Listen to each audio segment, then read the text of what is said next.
Hi friends, welcome to Lalitha channel. కొబ్బరట్టు మొన్న ఆదివారం నాడు జగన్నాథ స్వామి రథం లాక్కెళ్ళడం కదండి. మేమైతే రథానికైతే కొబ్బరికాయలు అయితే కొడతామండి. మా మావయ్య గారు మా చిన్నమ్మ వెళ్ళి రథానికైతే 3 కొబ్బరికాయలు అయితే కొట్టేసి తీసుకొచ్చారు. ముక్కలుగా కట్ చేసుకొని మిక్సీ చేసుకున్నాను. మేము గోధుమనూకతో అయితే కొబ్బరట్టు అయితే వేసుకుంటామండి. మేము ఈ కప్పుతోని కప్పుంపావు గోధుమనూక, కప్పుంపావు బెల్లం వేసుకొని కలుపుకోవాలండి. నెక్స్ట్ ఏమో 2 కప్పులు కొబ్బరికూర అయితే వేసుకొని ఈ బౌల్ ఏమో చిన్నది అయిపోయిందని చెప్పేసి నేను మళ్ళీ పెద్ద బౌల్లోకి అయితే వేసుకొని బాగా కలుపుకోవాలి. అసలు వాటర్ అసలు వేయకూడదండి, ఎందుకంటే బెల్లము కరిగిన కొలిది లూజ్ అయిపోద్ది అనమాట. చిటికెడు సాల్టు, నెక్స్ట్ ఏమో యాలకుల పొడి వేసుకుంటే టేస్ట్ అయితే బాగుంటుందండి. నేను 1 స్పూన్ వేసుకొని ఇక చూపించిన విధంగా ఇలా కలుపుకోవాలి.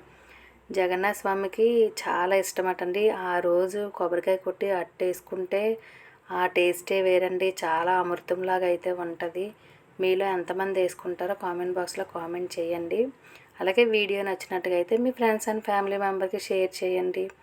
ఇక చూపించిన విధంగా ఇలా అయితే కలిపేసుకోవాలి. బెల్లం కరిగే వరకు ఇలాగ చేతితోనైతే కలిపేసుకున్న తర్వాత నేను గంట ముందు అయితే శనగపప్పు నానబెట్టుకొని ఆ శనగపప్పు వేసుకొని కలిపేసుకున్న తర్వాత ఈ కొబ్బరట్టు ఏంటంటే దలసరిగా వేసుకోవాలి, పలచగా కాకుండా దలసరిగా వేసుకుంటే టేస్ట్ బాగుంటుంది. ఆయిల్ అయితే ఎక్కువ వేసుకోవాలండి.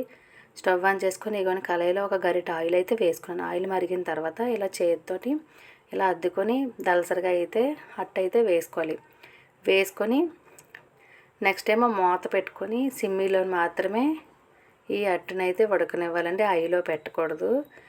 మీలో ఎంతమందికి కొబ్బరట్టు ఇష్టమో కామెంట్ బాక్స్లో కామెంట్ చేయండి. చాలా బాగుంటుందండి ఈ కొబ్బరట్టు అయితే.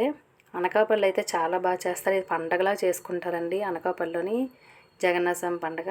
ఇదండి నాకైతే 20 నిమిషాలకైతే అట్టయితే రెడీ అయిపోయింది. ఓకే ఫ్రెండ్స్, కొబ్బరట్టు రెడీ.